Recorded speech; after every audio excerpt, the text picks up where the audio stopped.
Ella estaba hambrienta, con 7 hijos, sin una sola moneda en el bolsillo y sin ningún lugar a donde ir. Entonces, entró con los niños en aquel banco viejo y podrido en medio del pantano, un lugar que todos decían estar maldito. Pensó que, al menos Ali, tendría un techo. Pero esa misma noche, mientras intentaba calmar el llanto de su hija enferma, escuchó algo que venía del suelo, un sonido que le heló la sangre.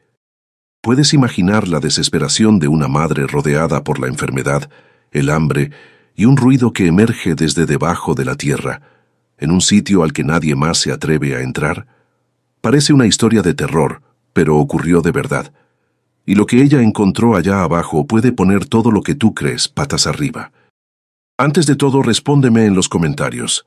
¿De qué ciudad estás viendo esta historia? Es muy importante para mí, porque quiero saber hasta dónde están llegando nuestras historias. El sol de marzo estaba alto cuando Amalia sintió el polvo del camino pegarse a la piel sudorosa de su nuca. Era el año de 1881, y aunque solo tenía 34 años, el reflejo que le devolvía el río seco la hacía lucir de 50. 6 meses habían pasado desde que la mina colapsó, tragándose a su esposo Javier y dejando solo un silencio sordo que llenaba la casa.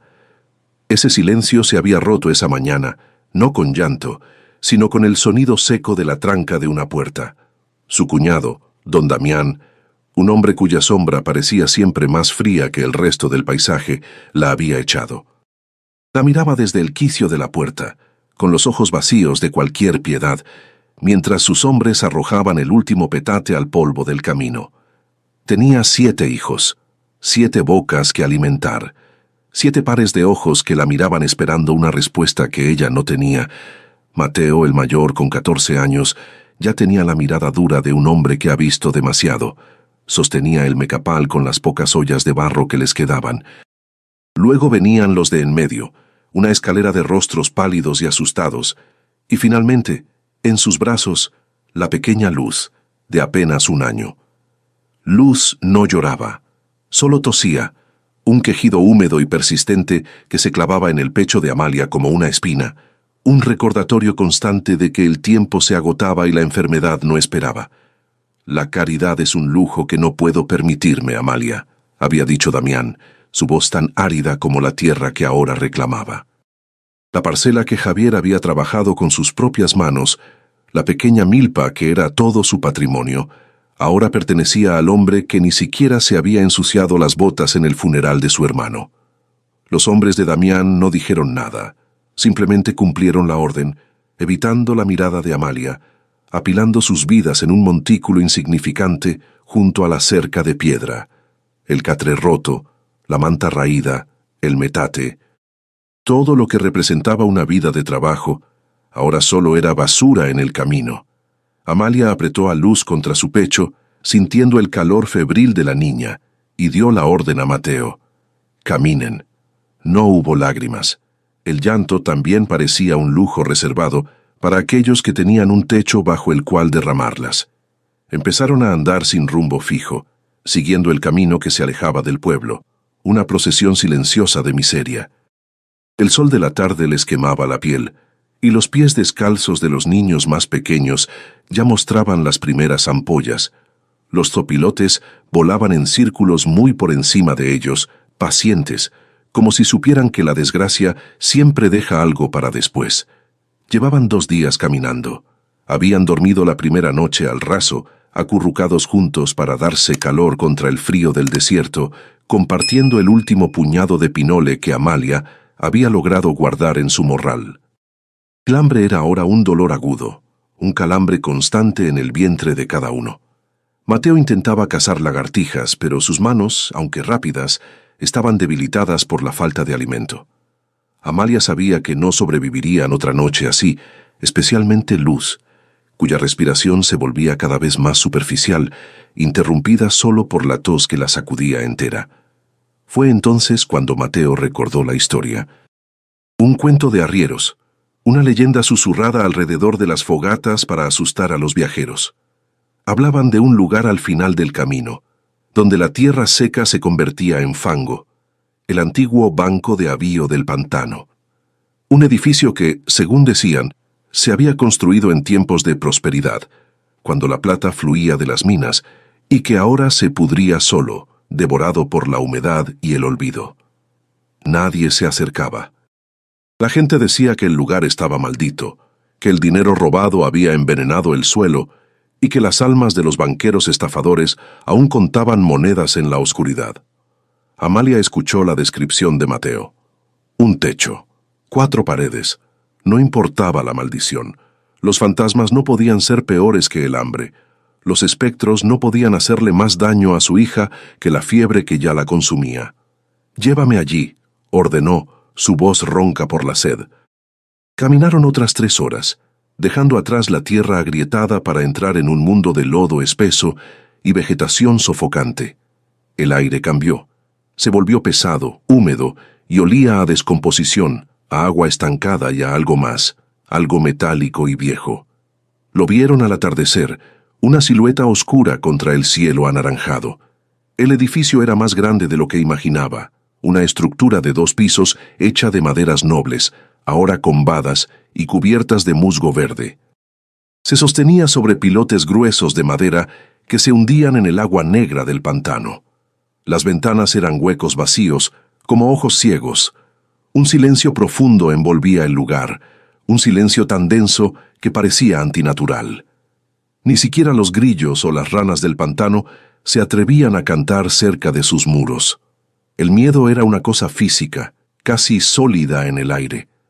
Amalia subió los escalones podridos de la entrada, que crujieron bajo su peso como si protestaran.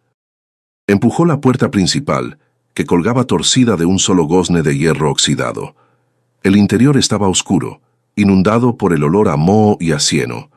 El piso estaba cubierto por una capa de lodo seco y hojas muertas, pero estaba seco. Era un refugio. «Aquí pasaremos la noche», dijo, tratando de infundir una confianza que no sentía. Mientras acomodaba a los niños en el rincón menos sucio, sobre los restos de un viejo mostrador de caoba, sintió algo. Una vibración. No era el viento golpeando la estructura, no era el chapoteo monótono del agua contra los pilotes. Venía de abajo, del suelo, un sonido sordo, un rasguido rítmico que parecía subir desde la tierra húmeda que servía de cimiento para el banco. Amalia se quedó quieta conteniendo la respiración. Lo sintió más en las plantas de sus pies descalzos que en sus oídos. Un movimiento, como de alguien escarbando. El terror la paralizó. ¿Podía imaginarlo? Sola, hambrienta, con 7 niños, en el único lugar que todos temían, solo para descubrir que, efectivamente, no estaban solos. La primera noche en el banco fue un infierno de sentidos agudizados, una vigilia forzada por el terror. Amalia sentó a los niños contra la pared más seca, lejos de las ventanas rotas por donde entraba el aliento frío del pantano, un vaho que olía a fango y a flores muertas. Encendió la única vela que le quedaba, una miserable flama de sebo que apenas lograba perforar la oscuridad del gran salón del banco, proyectando sombras que bailaban como ahorcados en las esquinas. Los niños no hablaban. El miedo les había robado la voz. Solo se escuchaba el zumbido agudo de los mosquitos, un ejército famélico que los asediaba, y la respiración rota de luz, un silbido doloroso que marcaba cada segundo de la noche. El sonido regresó. Justo cuando la vela comenzaba a chisporrotear, ahogándose en su propia cera, el golpe sordo resonó de nuevo. Esta vez, Mateo se levantó de un salto, empuñando el trozo de hierro oxidado que había recogido en el camino. Tenía 14 años, pero en esa oscuridad, con el pelo pegado a la frente por el sudor frío, parecía un hombrecito tratando de sostener un mundo que se le caía encima. «¿Quién anda ahí?», gritó, su voz quebrándose en la humedad. La única respuesta fue el eco de su propia pregunta, rebotando en la madera podrida del techo alto. Amalia le puso una mano temblorosa en el hombro. «Calla, mijo. No gastes fuerzas». Pero el silencio que siguió fue peor. Era un silencio expectante, como si la cosa bajo el suelo estuviera escuchándolos, evaluándolos. Amalia agudizó el oído. No era un animal. Lo supo con una certeza que le heló las venas. Los caimanes del pantano, las nutrias o los tejones se movían de forma errática, con gruñidos o chapoteos. Esto era diferente. Era un arañazo largo, metódico, seguido de un golpe sordo. Pausa, y luego otra vez. Arañazo. Golpe.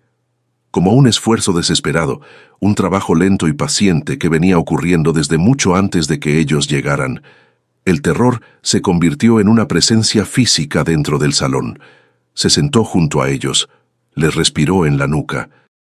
Amalia abrazó a sus hijos medianos, sintiendo sus pequeños cuerpos temblar, no de frío, sino de un miedo primordial.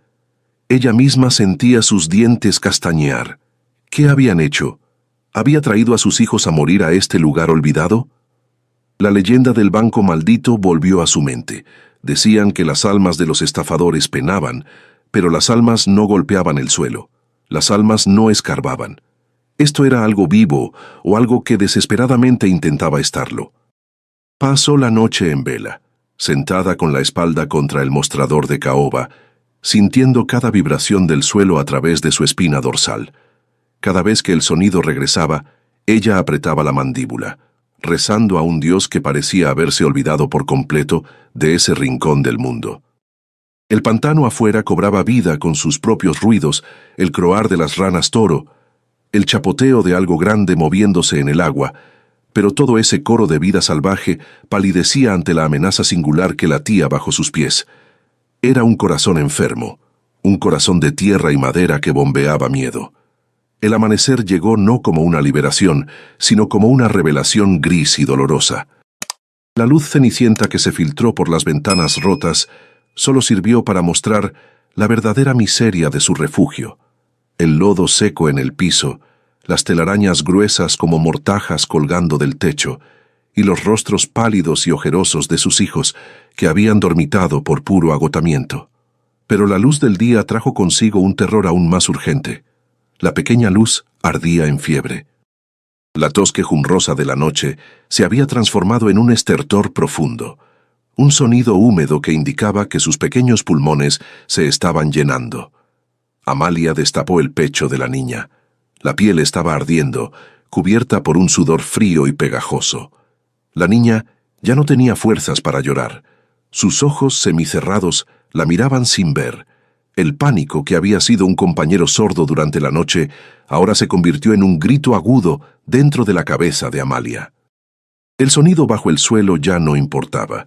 La maldición del banco, los fantasmas, nada de eso era rival para la muerte tangible que sostenía en sus brazos. Necesitaba ayuda, necesitaba medicina, pero estaban a 2 días de camino del pueblo, sin dinero, sin nada que ofrecer. «Mateo, tienes que buscar agua», dijo, su voz quebrada por la desesperación. «Pero no del pantano. Tiene que haber un pozo, algo de agua limpia por aquí». El agua del pantano era marrón, espesa, olía a muerte. Darle eso a Luz sería sentenciarla. Mateo asintió, su rostro endurecido por la responsabilidad. Tomó el único balde de metal abollado que tenían y salió del banco, mirando con desconfianza hacia el suelo antes de pisar el porche podrido. Amalia se quedó sola con los otros niños, meciendo a Luz, tarareando una vieja canción de cuna que se atoraba en su garganta seca. Fue mientras buscaba un lugar más limpio para recostar a la niña, o quizás solo un lugar seco, donde poder llorar en paz, que Amalia comenzó a explorar el resto del banco. Más allá del salón principal, había una serie de habitaciones pequeñas, oficinas que alguna vez estuvieron llenas de libros de contabilidad y promesas de riqueza. Ahora solo eran cuartos vacíos, con el yeso cayendo de las paredes. Fue en la parte trasera del edificio donde encontró algo diferente. Una puerta de hierro macizo, anclada a la pared de piedra, que colgaba torcida de un gozne gigantesco. La bóveda. Pero no fue la puerta lo que le llamó la atención. Fue el suelo frente a ella. A diferencia del resto del banco, cubierto de lodo seco y hojas, esta sección del piso estaba cubierta de tierra fresca, removida recientemente. Y había un pequeño agujero, no más grande que un puño, en la esquina donde la pared de piedra se unía con el piso de madera. El sonido estaba allí, justo debajo, más claro que nunca. Un gemido, un quejido humano ahogado por la tierra, seguido por el sonido frenético de alguien rascando piedra, y luego una voz, apenas un susurro de aire. «Agua. Por favor». Amalia retrocedió por instinto, golpeándose contra el mostrador. El susurro había sido tan débil como el aliento de un moribundo, pero tan claro como el filo de un cuchillo. Agua. Era una voz humana. Su mente, que había estado preparándose para espectros y almas en pena, colapsó ante una realidad mucho más aterradora. Allí abajo había una persona viva. El terror a lo sobrenatural se evaporó, reemplazado por el horror de la crueldad humana. Se arrodilló, sin importarle el fango seco ni los vidrios rotos, y pegó la oreja al suelo. El rasguido volvió, frenético, y luego el gemido. «¡Mateo!», gritó, su voz rompiendo el silencio del pantano, un alarido de pánico que hizo eco en el agua estancada. «¡Mateo, vuelve!». Mateo regresó corriendo, derramando la mitad del agua turbia que había logrado sacar de un charco de lluvia, pensando que su madre había sido atacada por una serpiente, o que la fiebre de luz la había hecho delirar. «Madre, ¿qué pasa?». La encontró de rodillas, pálida como la cera, señalando el suelo junto a la bóveda. «Hay alguien vivo ahí abajo. ¡Vivo! Lo oí». Mateo la miró con incredulidad, pero entonces él también lo sintió. La vibración sorda, el golpe rítmico, era el sonido que habían temido toda la noche. Era el fantasma del banco. Pero no era un espíritu, era un prisionero. Sin dudarlo, Mateo usó el trozo de hierro como palanca. Amalia se unió a él, ambos escarbando con las manos desnudas, arrancando la tierra compactada y las astillas de madera podrida alrededor del agujero. El trabajo era frenético, impulsado por una mezcla de terror y una extraña, desesperada esperanza. Cada vez que golpeaban la madera, un quejido débil respondía desde abajo, guiándolos. El olor que emanaba del hueco se intensificó, un vapor nauseabundo a enfermedad, a orina vieja y a carne estancada que casi los hizo retroceder.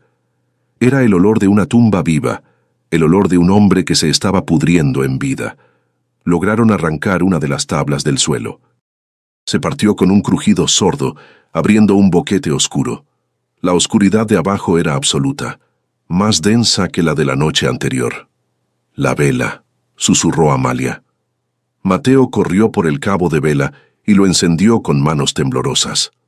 Amalia tomó la flama, la protegió con la mano ahuecada y la bajó hacia el agujero. La luz amarilla y parpadeante luchó contra las sombras, y por un instante no vieron nada más que agua sucia y lodo. Y entonces la luz iluminó un par de ojos hundidos que la reflejaron. Era un hombre, o lo que quedaba de uno. Estaba sumergido hasta la cintura en un agua negruzca y fétida que inundaba el sótano. Su cuerpo era un esqueleto cubierto de harapos y suciedad. El cabello largo y enmarañado le caía sobre un rostro que era solo hueso y piel grisácea. Pero lo peor no era su estado. Lo peor era la cadena. Un grueso grillete de hierro estaba cerrado alrededor de su tobillo, y la cadena desaparecía en la oscuridad, anclada a los cimientos de piedra de la bóveda. No había sido un accidente, había sido una sentencia. El hombre levantó la cabeza al sentir el calor de la vela.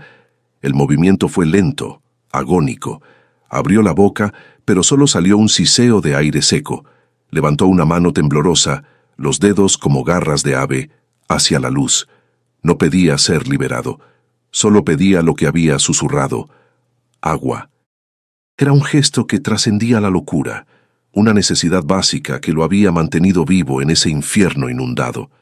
Amalia sintió que el vómito le subía por la garganta. Esto era el secreto del banco. Esta era la maldición de la que hablaba la gente. ¿Cuánto tiempo llevaba allí? ¿Semanas? ¿Meses? A juzgar por el crecimiento de su cabello y la atrofia de sus miembros, Amalia supo, con un horror que le heló el alma, que este hombre había estado allí por años. Años. Había sobrevivido comiendo ratas, bebiendo el agua sucia del pantano que se filtraba, respirando el aire viciado de su propia tumba. Había estado golpeando el suelo, no por días, sino por años, con la esperanza de que alguien escuchara su desesperación. Amalia miró por encima del hombro, hacia el rincón donde Luz tosía débilmente, su fiebre una llama que competía con la vela. Se encontraba atrapada entre dos muertes. La de su hija, inminente y natural, y la de este hombre, lenta y fabricada por la crueldad humana. Había venido a este banco huyendo de un monstruo, la indiferencia de don Damián, solo para encontrar la evidencia de un crimen que desafiaba la imaginación. ¿Qué hacía ahora? ¿Ignorarlo y huir con sus hijos, o ayudar a este despojo humano y arriesgarse a lo que sea que lo puso allí? No podía dejarlo. El instinto maternal, tan enfocado en Luz, se expandió para incluir a este hombre. «Mateo», dijo, su voz firme cortando el aire viciado. «El balde. Dame el agua». Mateo la miró confundido.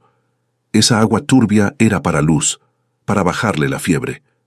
«Dámela», ordenó Amalia. No había tiempo para explicaciones.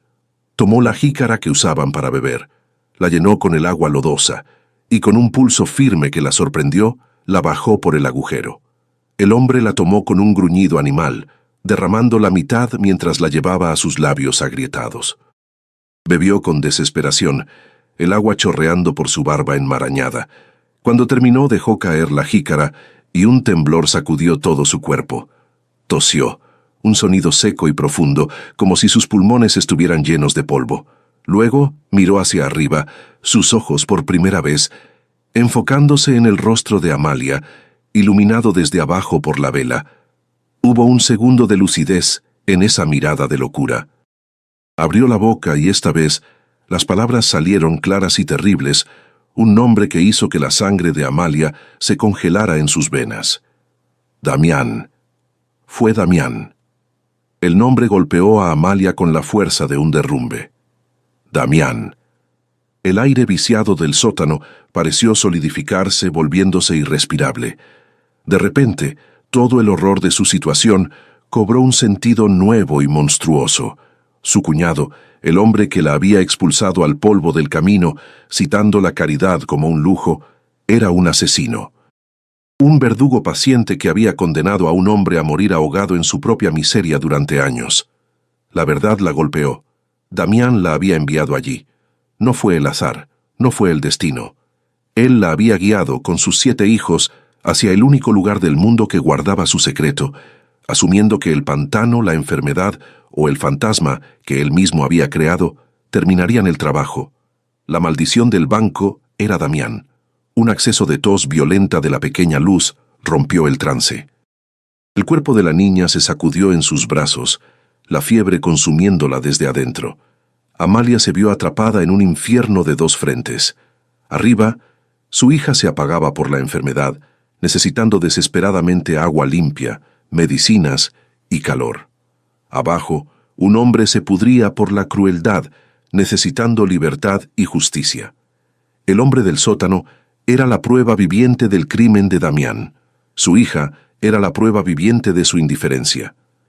Miró a Mateo, cuyo rostro pálido de adolescente había envejecido una década en los últimos minutos.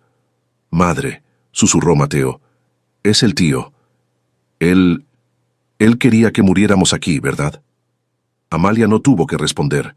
El hombre de abajo volvió a gemir, un sonido animal. «Anselmo», susurró, la voz rota por la sed y la locura. «Me llamo Anselmo, el cajero». Amalia envió a Mateo a buscar más agua, cualquier agua, incluso la del pantano. Mientras el muchacho corría, Amalia bajó de nuevo la vela.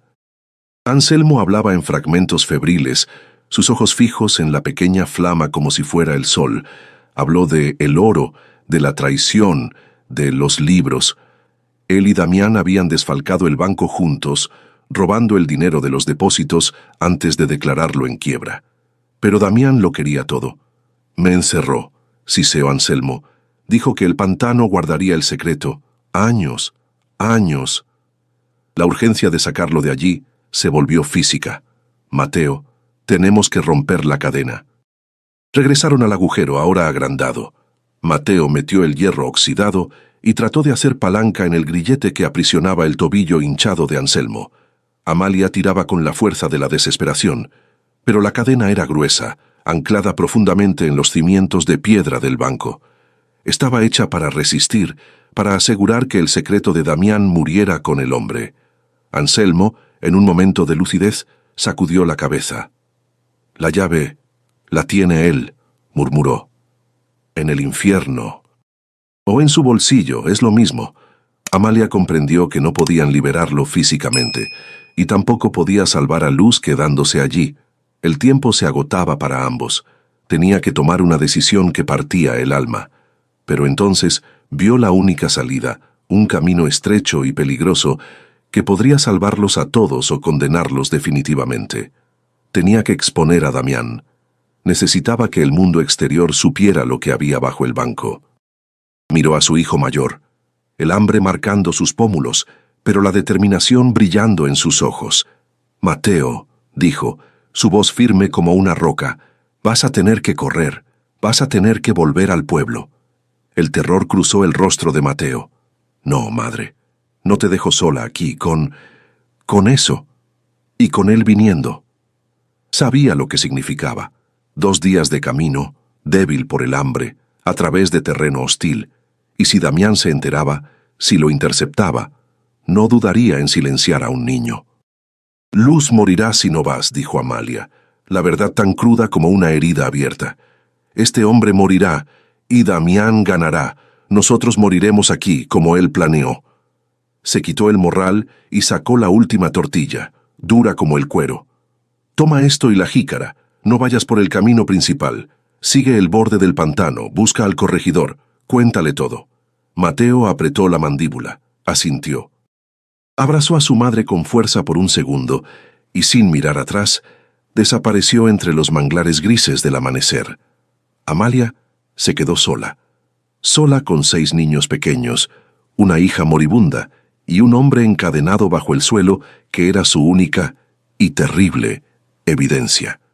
El banco abandonado, que había sido un refugio aterrador, se convirtió en algo peor, una trampa, una fortaleza que debía defender. Ahora su tarea no era solo sobrevivir, era mantener a Anselmo vivo. Él era el testigo. Sin él, solo era la palabra de una viuda loca contra un hombre poderoso. Pasó el resto del día en una bruma febril. Dividió su atención entre sus 2 pacientes. Rasgó los bajos de su propia falda, la única tela limpia que le quedaba. Un trapo lo mojaba en el agua turbia del pantano y lo usaba para limpiar el sudor ardiente de la frente de Luz, rezando para que el frescor le bajara la fiebre. Con otro trapo, intentaba limpiar el rostro y los brazos de Anselmo, bajándolo por el agujero, tratando de quitarle la costra de suciedad y enfermedad que lo cubría. La fetidez era insoportable, pero ella aguantaba la respiración y seguía. Preparó el último resto de pinole que tenía, mezclándolo con el agua sucia hasta formar una gacha aguada. La mitad se la dio a sus hijos, que la bebieron con avidez. La otra mitad la bajó cuidadosamente en la jícara a Anselmo. Él la bebió como un animal, con un gruñido bajo, derramando parte sobre su pecho hundido. Era una comunión grotesca, la viuda y el prisionero, compartiendo la miseria mientras esperaban, uno la justicia y el otro la muerte. La tarde se extendió, el aire del pantano volviéndose espeso y anaranjado. Luz apenas respiraba, y Anselmo había caído en un silencio delirante. Amalia se sentó junto al agujero, el hierro oxidado de Mateo en su regazo. Escuchaba. Cada chapoteo en el agua, cada graznido de un ave, la hacía saltar. Esperaba a Mateo, esperaba al corregidor. Entonces escuchó el sonido que más temía, el galope de caballos. Fuerte, decidido, acercándose, era demasiado pronto. Mateo no podía haber regresado tan rápido, ni siquiera si hubiera volado. El pánico le cerró la garganta. Sabía quién era. Se levantó, agarró a Luz con un brazo y empuñó el hierro con el otro. Se paró en el umbral de la puerta principal, justo cuando don Damián aparecía en el claro, flanqueado por 2 de sus hombres. Él la miró, su rostro descompuesto, no por la sorpresa, sino por una furia fría y calculadora. «Veo», dijo, bajando lentamente del caballo, que encontraste a mi viejo socio». La voz de Damián era suave, casi amable, pero el veneno en sus palabras era más espeso que el fango del pantano. Se limpió el polvo de las botas de montar en el escalón podrido, como si fuera el dueño del lugar, y de hecho lo era. Era el dueño de ese crimen, el arquitecto de esa tumba. Sus dos hombres de rostros duros y ojos vacíos se quedaron en el porche, bloqueando la única salida. Amalia dio un paso atrás, apretando a Luz con tanta fuerza que la niña soltó un quejido débil. El hierro oxidado en su otra mano se sentía insignificante, un juguete frente a los rifles que los hombres de Damián llevaban al hombro. «No esperaba visitas, cuñado», dijo Amalia, su voz temblando a pesar de su esfuerzo por sonar firme. Damián sonrió, una mueca que no llegó a sus ojos muertos. «Y yo no esperaba que fueras tan recursiva. Debí suponer que la familia de mi hermano era difícil de matar». Caminó por el salón principal, su mirada pasando de los niños acurrucados en la esquina, a la fiebre evidente de Luz y finalmente al agujero en el piso, el centro de todo. «Te envié aquí para que el pantano te reclamara, Amalia. La fiebre, el hambre, o el fantasma de mi socio que veo que ya conociste. Era un final poético, pero siempre tienes que complicar las cosas». La confesión fue tan abierta, tan descarada, que Amalia sintió un escalofrío que no tenía nada que ver con el pantano. «Anselmo era ambicioso, ¿sabes?», continuó Damián casi con nostalgia, como si hablara del clima. «Desfalcamos el banco juntos. Era un plan perfecto, pero él quería más. Quería renegociar. Quería amenazarme». Se detuvo junto al agujero y miró hacia la oscuridad. Pero nunca entendió que la verdadera riqueza no es el oro, es el control, y él perdió el control. Desde abajo, al escuchar la voz que lo había condenado, Anselmo comenzó a gritar. No eran palabras, era un alarido de furia y locura, el sonido de un alma muerta regresando al cuerpo mientras golpeaba sus cadenas contra la piedra. Damián ni se inmutó. Ruidoso, siempre fue ruidoso. El horror dio paso a la furia. Amalia se movió, interponiéndose entre Damián y el agujero. «Tú lo dejaste aquí, lo dejaste pudrirse, como nos dejaste a nosotros en el camino. Eres un monstruo». Damián soltó una carcajada seca. «¿Monstruo? Soy un hombre de negocios, Amalia. Y ahora mismo, mi negocio requiere limpiar este desorden». Se volvió hacia sus hombres en la puerta. «Quemen el lugar. La madera está podrida, arderá rápido. Y asegúrense de que el fuego alcance el sótano, que se cocine bien». Sus palabras sellaron el destino de todos. No había negociación, solo supervivencia. Uno de los hombres sonrió y sacó un matraz de metal del bolsillo de su silla de montar. Queroseno. Empezó a rociar el porche, el líquido oscuro manchando la madera gris, el olor penetrante inundando el aire, más fuerte que el moho. El otro hombre preparó una antorcha improvisada. Los niños mayores comenzaron a llorar, entendiendo el significado de esos actos. Amalia supo que tenía segundos. El fuego era el final perfecto para Damián. Destruiría el banco, la evidencia, Anselmo y a los testigos, ella y sus hijos, en una sola pira funeraria. Mientras el hombre se acercaba con la antorcha encendida, Damián pareció recordar algo. El ruido de abajo lo estaba irritando. El grito de Anselmo era una ofensa a su control. «Espera», le dijo a su hombre. Descolgó el rifle de su propio hombro y caminó hacia Amalia. Primero hay que callar a los fantasmas. Su intención era clara. No iba a esperar a que el fuego hiciera el trabajo. Iba a vaciar su rifle en el agujero, asegurándose de que Anselmo, su único socio en el crimen, estuviera muerto antes de que las llamas lo alcanzaran. «Este fantasma necesita regresar al infierno», murmuró Damián, apuntando el cañón del rifle hacia la oscuridad bajo los pies de Amalia. El metal brilló a la luz de la antorcha que se acercaba, pero Amalia, que había perdido su hogar, su esposo y casi a su hija, encontró una última reserva de fuerza. No era por ella. Era por Mateo, que corría en alguna parte. Era por Anselmo, el testigo que no podía morir. Era por la justicia, una palabra que casi había olvidado. En el instante en que Damián se preparó para disparar, ella actuó. Soltó el hierro oxidado, y con luz aún aferrada a su pecho, se arrojó sobre el agujero. Cubrió la abertura con su propio cuerpo, convirtiéndose en un escudo humano sobre la tumba viva. El cañón del rifle de Damián ahora apuntaba directamente a su espalda. Ella levantó la cabeza, su cabello sucio pegado a la cara, y lo miró con un desafío que lo descolocó. «No», gritó, su voz rasgando el aire pesado. «Si vas a matarlo, tendrás que matarnos a todos. Tendrás que dispararme por la espalda, cobarde». El mundo se detuvo.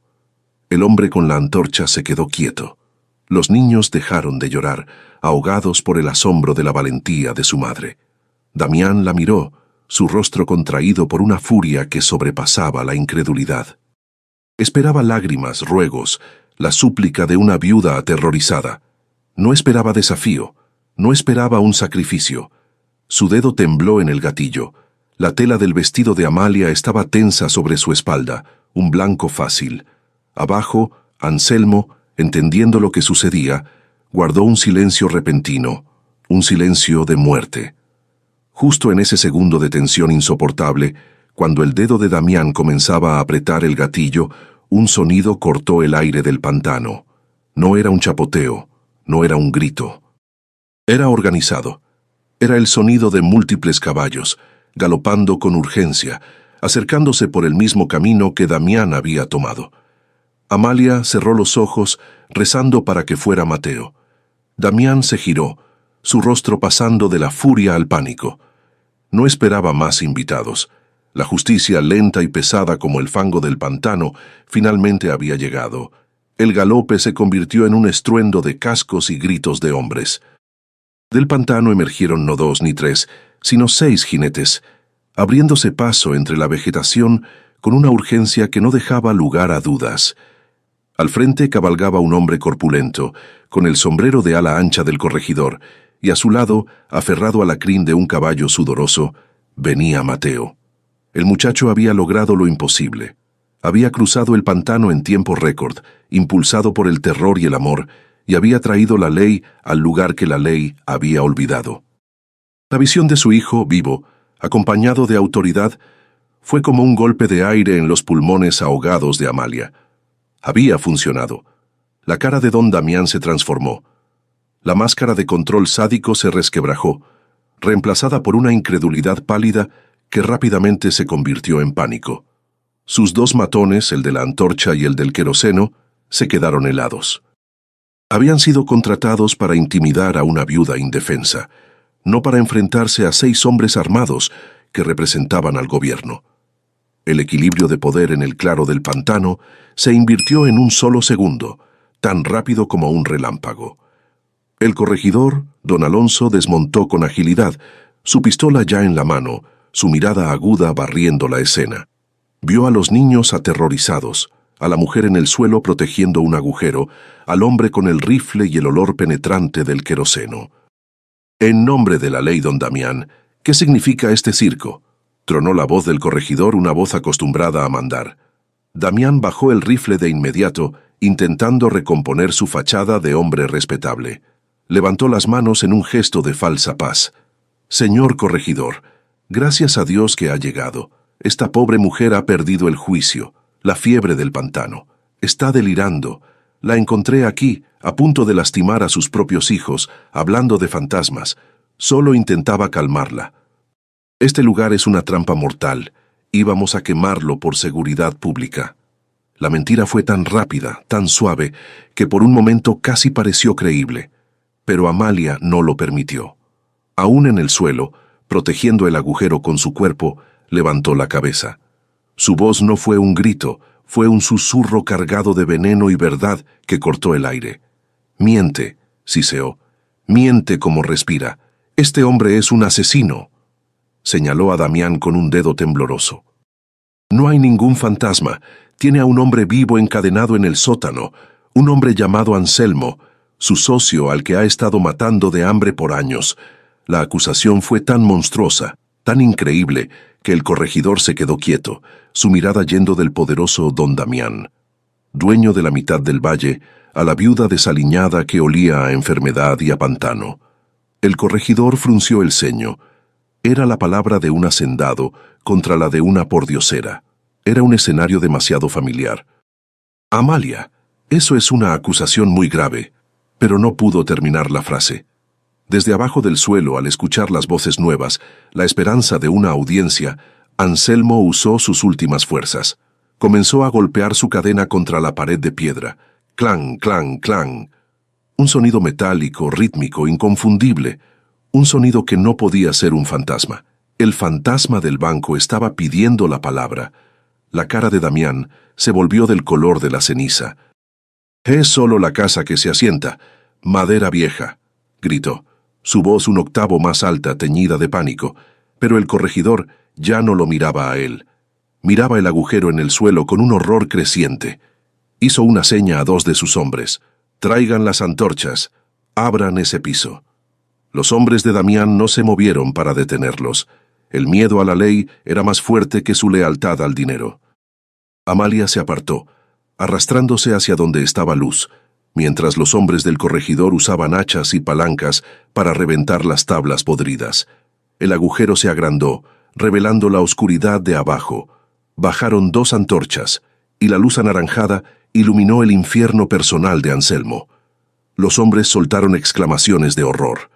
El corregidor se asomó y retrocedió, su rostro pálido. Vio al hombre bestia encadenado, el agua fétida, los huesos de ratas flotando, la absoluta inhumanidad de la escena.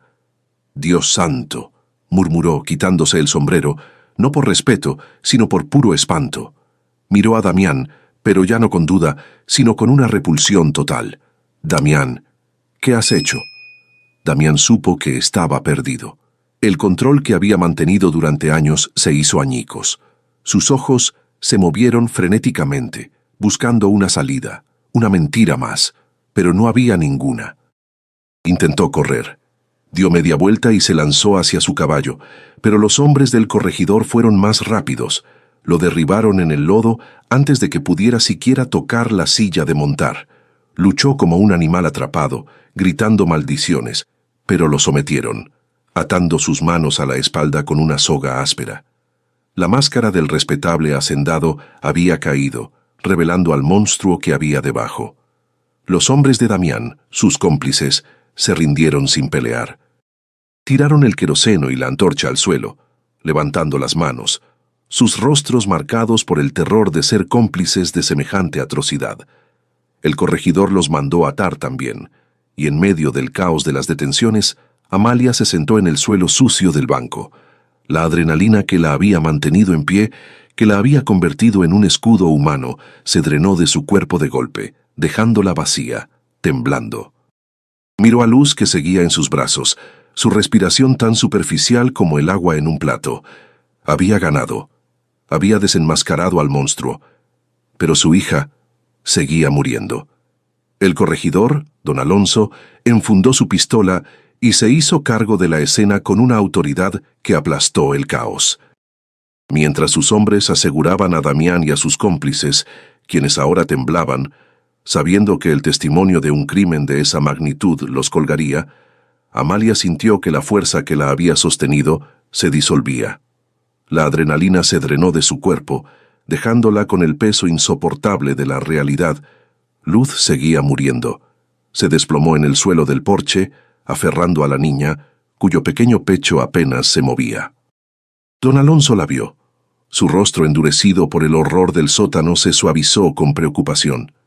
«Ese demonio está asegurado, señora», dijo, «pero, por Dios, ¿qué le pasa a esa criatura?» Amalia solo pudo levantar la mirada, sus ojos secos de tanto miedo. «Fiebre. Se me muere, señor. Se me muere igual que ese hombre». La urgencia cambió de la justicia al rescate. Don Alonso volvió a mirar hacia el agujero oscuro de donde provenía un hedor que revolvía el estómago. La escena del crimen seguía viva. «Traigan las barras de hierro de las monturas», gritó a sus hombres. «Y las hachas. Tenemos que sacar a ese hombre de ahí antes de que esa agua sucia lo mate». Dos de sus hombres, pálidos pero decididos, descendieron al infierno inundado. El nivel del agua fétida les llegaba a la cintura. La luz de sus antorchas iluminaba las paredes cubiertas de moho y el ancla de la cadena, gruesa y oxidada, imposible de romper desde la piedra. Tuvieron que atacar el grillete mismo que aprisionaba el tobillo hinchado y llagado de Anselmo. Mientras los golpes sordos del metal contra el metal resonaban desde abajo, el corregidor se arrodilló junto a Amalia. Era un hombre curtido, un padre, y reconoció la mirada vidriosa de la muerte en los ojos de la pequeña Luz. Tocó su frente. Ardía. «Esta niña necesita quinina y un médico, no rezos», dijo con brusquedad, pero sin crueldad. Miró a Mateo, que temblaba de agotamiento. «Muchacho, guiaste la mitad del camino. ¿Te queda fuerza para la otra?» Antes de que Mateo pudiera responder, don Alonso tomó una decisión. Llamó a su hombre de confianza. «Toma mi caballo, el alazán, es el más rápido. Vuela al pueblo. No camines, vuela. Trae al doctor Morales. Dile que hay 2 vidas en juego y que si tarda, Damián no será el único asesino en este pantano». Abajo, el sonido de los golpes se detuvo, seguido de un crujido metálico y un grito ahogado de Anselmo. «Está libre», gritó uno de los hombres. El rescate fue grotesco. Tuvieron que subirlo como un fardo, un costal de huesos frágiles, cubierto de llagas abiertas, fango y sus propios excrementos. Lo sacaron del banco, lejos de la oscuridad que había sido su mundo, y lo depositaron en la hierba húmeda. A la luz gris del día, era una visión espantosa. La piel, blanca y traslúcida, se pegaba a un esqueleto. Sus ojos, que no habían visto el sol en años, se cerraron con dolor. Las pupilas reducidas a puntos. Estaba vivo, pero apenas. Amalia, cargando a Luz, se acercó.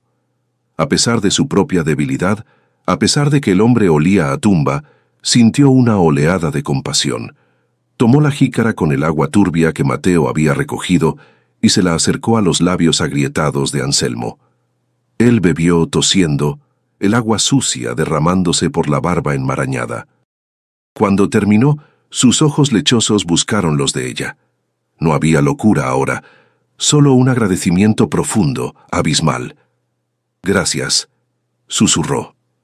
La palabra, después de tanto tiempo de silencio y gritos, fue un milagro. Sus otros hijos miraban la escena desde lejos, acurrucados, demasiado asustados para acercarse al hombre que había sido el fantasma bajo sus pies. Don Damián, atado de manos y pies y arrojado sin ceremonia junto a un árbol, observaba todo. Sus ojos negros, inyectados en sangre, seguían cada movimiento. Vio a Anselmo respirar el aire libre, vio a Amalia, la viuda insignificante, ser tratada con respeto por el corregidor, vio a Mateo, el niño que debió haberse perdido en el pantano, de pie junto a los hombres armados. Su imperio de tierras robadas, su reputación construida sobre el miedo, todo se había derrumbado sobre los cimientos podridos de ese banco. No dijo nada. Su silencio era el de una serpiente aplastada, impotente pero todavía venenosa, sabiendo que su mundo había terminado. Ahora comenzaba la peor parte, la espera. El hombre enviado por el médico había desaparecido en el horizonte, su galope tragado por el pantano. Amalia se sentó en el porche podrido, meciendo a Luz, cuyo cuerpo diminuto había dejado de temblar. Ahora estaba flácida, su respiración apenas perceptible, un soplo de aire que en cualquier momento podía ser el último. La victoria sobre Damián se sentía vacía. ¿De qué servía la justicia si el precio era su hija? El sol comenzó a bajar, tiñendo las nubes, y el agua estancada de un color anaranjado enfermizo, el color de la fiebre. Anselmo también esperaba. Lo habían limpiado lo mejor que pudieron y lo cubrieron con una manta de uno de los caballos. El corregidor se sentó a su lado, su libreta en mano, tomando testimonio con suavidad. Las palabras de Anselmo salían con dificultad, pero eran claras. El oro. Los libros de contabilidad falsos. La cuenta en Durango. Cada palabra era un clavo más en el ataúd de Damián. El caso estaba sellado. La evidencia estaba allí, respirando, hablando. Pero la vida de Anselmo pendía de un hilo tan delgado como la de Luz. El veneno de los años en esa agua sucia corría por sus venas. Mateo no descansó. Aunque sus piernas apenas lo sostenían, sintió que ahora era el hombre de la familia. Fue al pozo que había encontrado, uno que Damián seguramente usaba cuando visitaba a su prisionero, y trajo agua limpia. Se la dio a sus hermanos, uno por uno. Les lavó el lodo de la cara. Les dijo en voz baja que no tuvieran miedo, que el hombre malo estaba atado y que el doctor venía por luz. Intentaba ser fuerte, pero cuando su mirada se cruzaba con la de su madre, aferrada al cuerpo inmóvil de su hermana, sus ojos se llenaban de lágrimas que se negaba a derramar. La tarde se convirtió en un crepúsculo frío y húmedo. Los sonidos del pantano regresaron, ahora indiferentes al drama humano. Amalia estaba temblando, sus labios moviéndose en un rezo silencioso, cuando el sonido regresó. Galopes, 2 caballos, no uno. El jinete del corregidor y a su lado un hombre mayor de barba blanca y un maletín de cuero oscuro atado a la montura. El doctor Morales había llegado.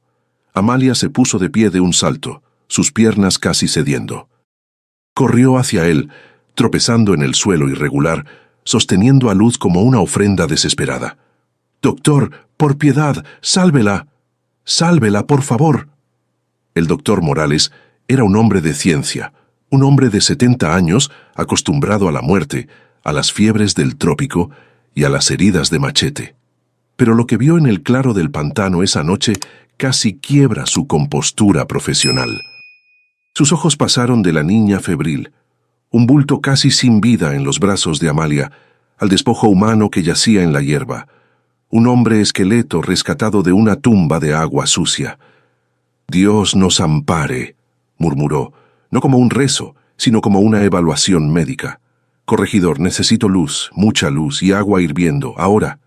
No había tiempo para preguntas. Se arrodilló primero junto a Amalia, su maletín de cuero abriéndose con un clic metálico. «Póngala aquí», ordenó señalando una manta que uno de los hombres extendió en el suelo seco del porche. Amalia depositó a Luz con una delicadeza que temía fuera la última. El doctor no fue gentil, fue rápido. Le abrió la boca a la niña, examinó sus ojos sin reflejo, sintió su pulso filiforme. Pulmonía y la fiebre del pantano. Está casi ahogada. Sacó un frasco de vidrio oscuro y un gotero, polvo de quinina. Forzó la mezcla amarga en la garganta de la niña, que apenas reaccionó. «No hay promesas, señora.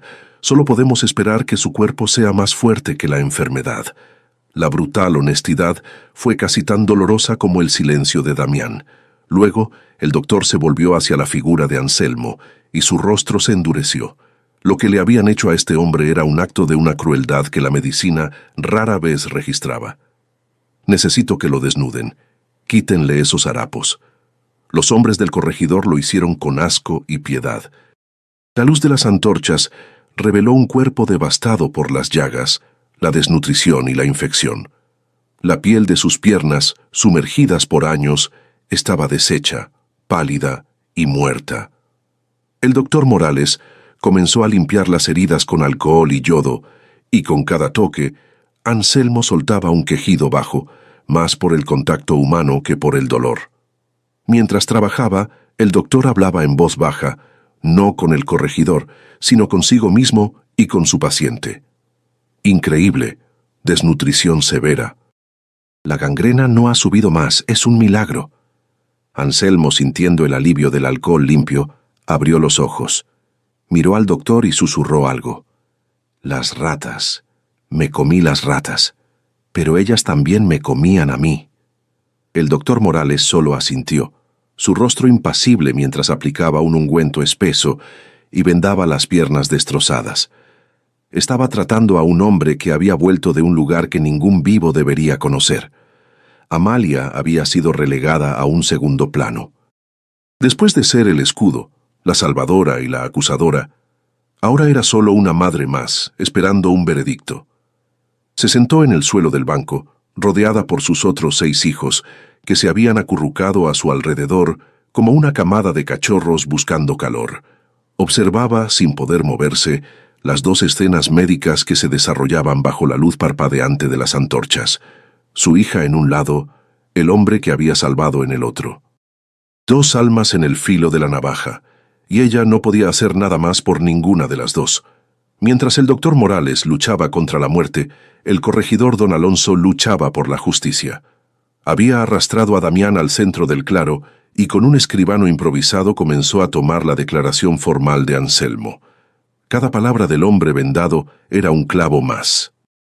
Habló de las fechas, de las cantidades de oro, de cómo Damián lo había atraído a la bóveda con el pretexto de esconder los libros de contabilidad antes de cerrar la puerta. Dijo que volvería en una semana, cuando todos dejaran de buscar. La voz de Anselmo se quebró. Eso fue hace 4 años. Un silencio sepulcral cayó sobre el claro. 4 años. Damián, atado como un animal, escuchaba cada palabra. Sus ojos negros, inyectados en sangre, no se apartaban del doctor que trabajaba para salvar las 2 vidas que él había intentado extinguir. Observaba cómo el doctor Morales limpiaba a Anselmo, cómo le daba agua limpia a Luz. Vio el respeto con el que el corregidor trataba a Amalia. Su mundo construido sobre el miedo y el control se había invertido. Él era ahora el prisionero, y su silencio ya no era el de un depredador, sino el de un hombre atrapado, impotente, consumido por una furia que ya no tenía dónde descargar. La noche se cerró por completo. El aire del pantano se volvió gélido y el doctor Morales finalmente se puso de pie, limpiándose la sangre y el pus de las manos. «He hecho todo lo que puedo por ambos», anunció a la oscuridad. «El hombre, Anselmo, la infección es profunda. Si sobrevive a la noche, tal vez tenga una oportunidad. La niña, la quinina, debe hacer efecto pronto, o no lo hará». Miró al corregidor. «No moveré a ninguno de los dos. Me quedo aquí. Esta noche, nadie más muere en este lugar». La vigilia comenzó. Amalia se movió. Se arrastró hasta donde yacía Luz, ahora cubierta con la propia manta del doctor. Se sentó a su lado. Luego, miró hacia donde Anselmo temblaba, a pesar de las mantas. Se levantó, fue hacia él, y se sentó también a su lado. Pasó la noche así, en el porche podrido del banco maldito, sentada entre sus 2 pacientes, una viuda sin nada, vigilando a un hombre que lo había perdido todo y a una niña que era su mundo entero. Los hombres del corregidor montaban guardia, el fuego de una fogata chisporroteando, el único sonido además de la respiración de los enfermos.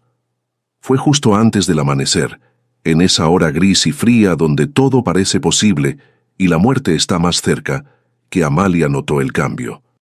La respiración de Luz, que había sido un silbido superficial, se volvió un poco más profunda. Un pequeño suspiro, casi imperceptible. Amalia puso su mano sobre la frente de la niña. El fuego que la había consumido no había desaparecido, pero ya no ardía con la misma intensidad. La fiebre, por primera vez, no estaba ganando, estaba cediendo. Un sollozo se escapó de la garganta de Amalia, el primero de la noche, no de dolor, sino de una esperanza tan frágil que temía respirar. La luz del amanecer rompió sobre el pantano, no con la calidez de la esperanza, sino con una luz gris y brutal que revelaba la miseria de la noche anterior. Amalia no se había movido. Seguía sentada, un centinela de trapo entre la vida y la muerte. Fue entonces cuando lo sintió. Luz en su regazo se movió. No fue un espasmo de fiebre, sino un movimiento intencionado, débil. Su pequeña mano buscó a tientas el pecho de su madre. Amalia bajó la mirada, temblando, y vio que los ojos de la niña estaban abiertos, solo una rendija, pero ya no vidriosos. La respiración, aunque débil, era rítmica. La quinina, o quizás la pura terquedad de la vida, había ganado la primera batalla. El fuego de la fiebre no se había extinguido, pero había retrocedido. Al mismo tiempo, el doctor Morales se levantó de donde había estado cabeceando junto a la fogata y caminó hacia Anselmo.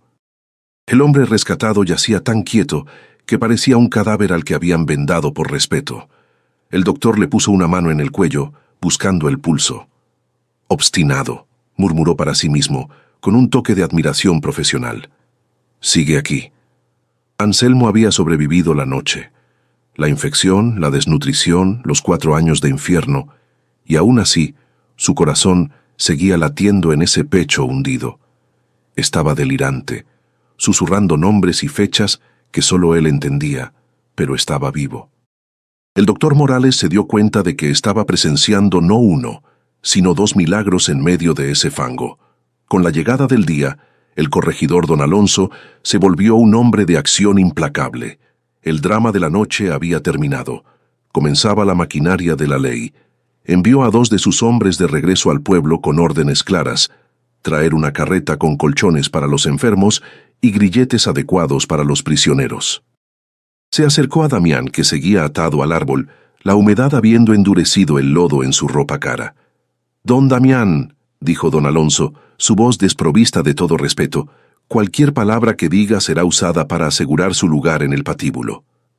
Damián solo lo miró con odio, sus labios apretados en un silencio que ya no era de poder, sino de pura y derrotada maldad. Amalia observaba todo como si estuviera soñando.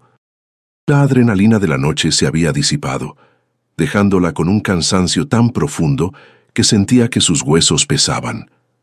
Sus otros 6 hijos, que habían pasado la noche como estatuas de terror, finalmente se movieron. Se acercaron a ella, uno por uno, y se sentaron a su alrededor sin decir nada, solo tocando su falda, su brazo, asegurándose de que la madre, que había rugido como una leona, seguía allí. Ella los abrazó con el brazo que le quedaba libre, su mirada perdida en la escena. El doctor guardando sus frascos, el corregidor dictando notas, los hombres limpiando sus armas. El mundo había cambiado por completo mientras el sol se ponía.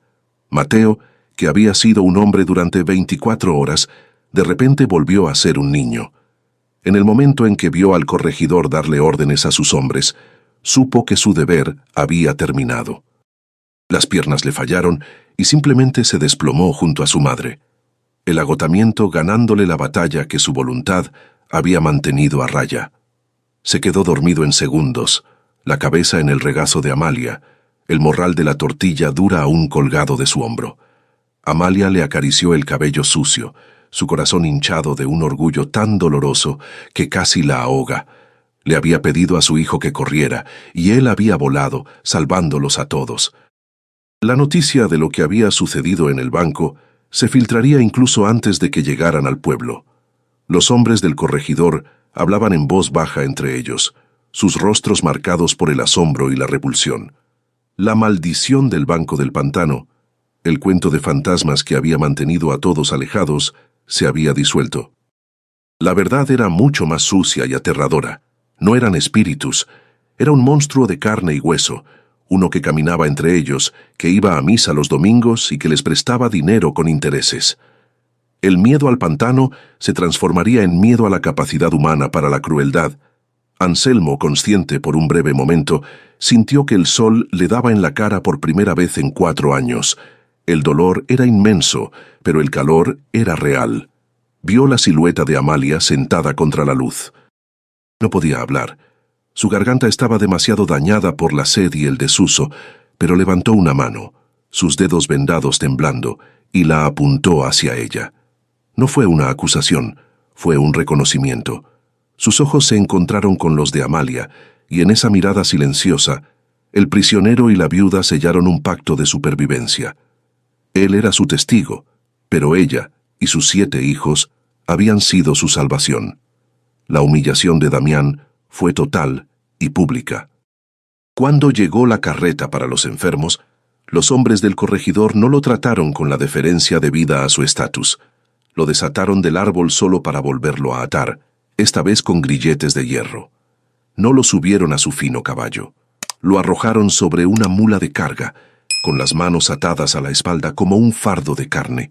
Mientras lo aseguraban, su mirada se cruzó con la de Amalia. Había un universo de odio en esos ojos negros, una promesa de venganza que ya no tenía poder.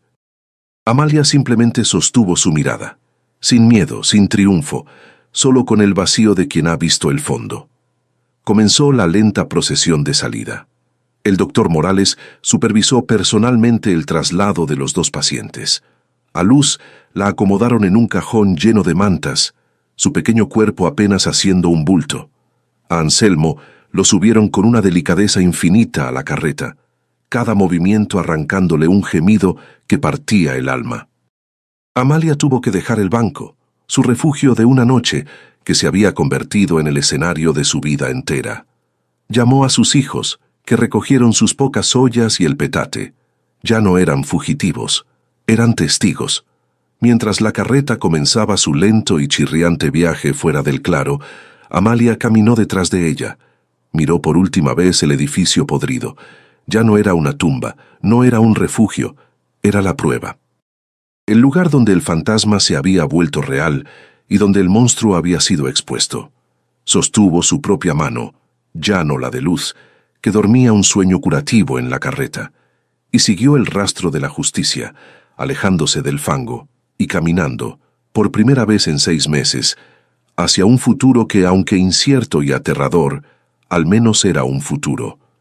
El viaje de regreso al pueblo fue una procesión fúnebre para la reputación de Damián. Cuando la carreta que transportaba a los 2 enfermos y la mula que cargaba al hacendado atado entraron en la plaza principal, el pueblo se detuvo. Los rumores habían volado más rápido que los caballos del corregidor. La gente, que días antes había mirado a Amalia con lástima o desdén, ahora la miraba con un asombro mudo. Vieron al poderoso don Damián, no como un pilar de la comunidad, sino como un prisionero cubierto de lodo.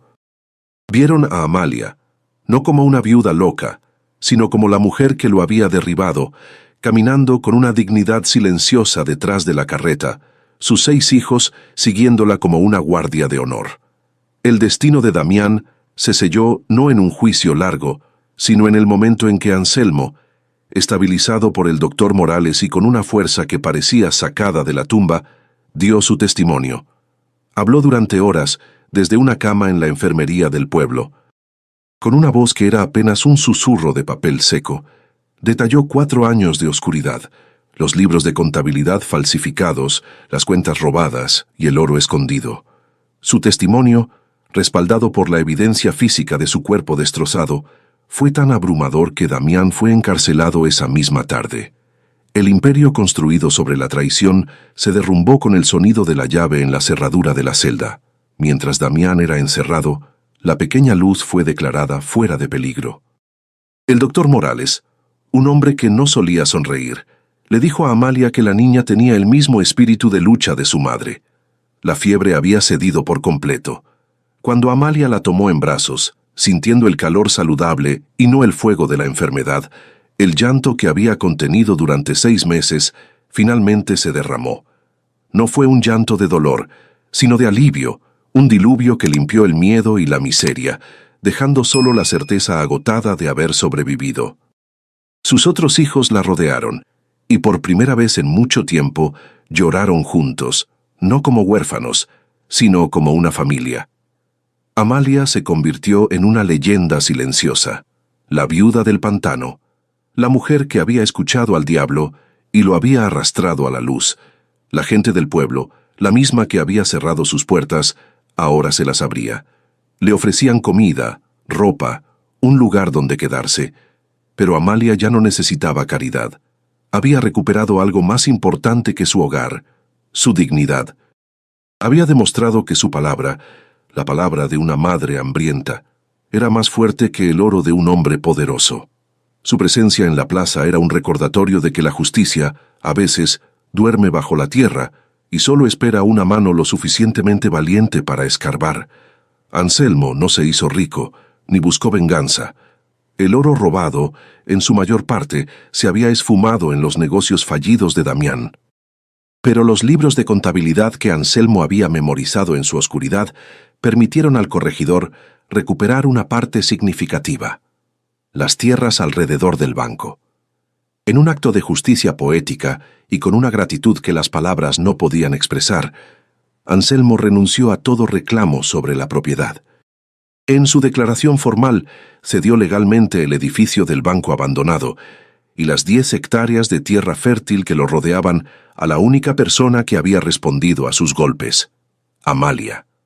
Una semana después regresaron, no como fugitivos aterrados, sino como propietarios. El banco seguía oliendo a moho y a tragedia, pero Amalia ya no le temía. Con Mateo a su lado, ahora un hombre hecho y derecho, comenzaron el trabajo. Abrieron cada ventana dejando que el sol del trópico quemara la oscuridad. Lavaron los pisos, no solo del lodo, sino de la memoria del crimen. El agujero en el piso fue reparado, la madera podrida reemplazada por vigas nuevas. No estaban tapando un crimen, estaban construyendo sobre una justicia que había sido ganada con sangre, sudor y lágrimas. El sótano, que había sido una tumba, se convirtió en una bodega. Amalia ordenó que se limpiara y se sellara la entrada de la bóveda. No había nada allí para ellos. Arriba, el gran salón del banco se llenó con los sonidos de la vida. Los niños, que antes se acurrucaban en silencio por el miedo, ahora corrían por los pasillos, sus risas el exorcismo final que el lugar necesitaba. Esa noche, por primera vez, cocinaron una comida real sobre un fuego real en el interior del banco. Comieron frijoles y tortillas, y el silencio ya no era el de un prisionero esperando la muerte, sino el de una familia comiendo en paz.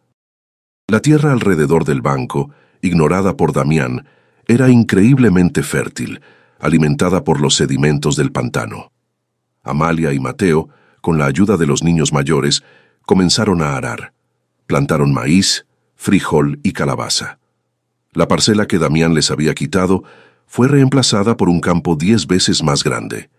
La viuda hambrienta que había llegado al pantano buscando solo un techo para morir, se había convertido en una terrateniente. Había encontrado no solo un refugio, sino un hogar, construido sobre los cimientos de un crimen descubierto.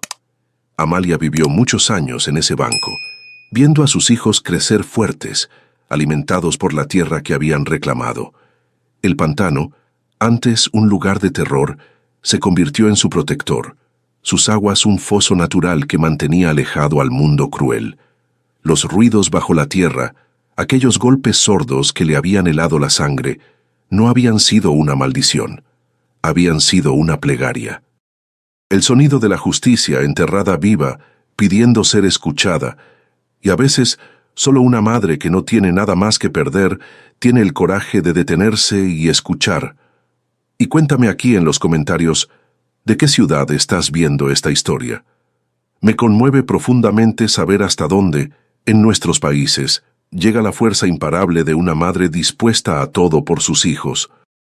Amalia demostró que, aunque la maldad de los hombres construya prisiones bajo tierra, la valentía de una mujer puede derribar los muros y sacar la verdad a la luz, incluso desde el fango más profundo. El silencio del pantano ya no era aterrador, era el sonido de la paz que ella misma había ganado.